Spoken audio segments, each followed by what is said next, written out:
Now come back to our Eclipse IDE and open the customer profile detail page here.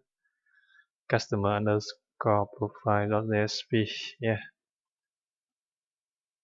And now we add HTML and the STL code to display all the details of the login customer.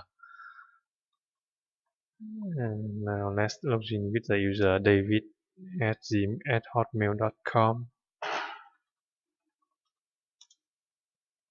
This is the customer profile page, and now we update the code.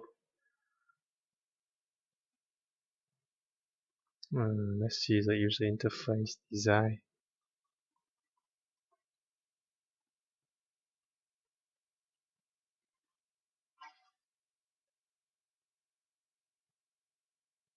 Email address, full name, phone number, address, city, zip code, and country.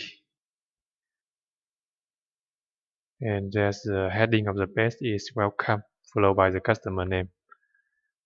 So this is the heading of the page. Welcome.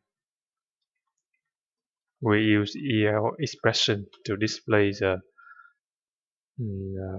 name of the customer. You see, when the customer logs in, there's an object in the session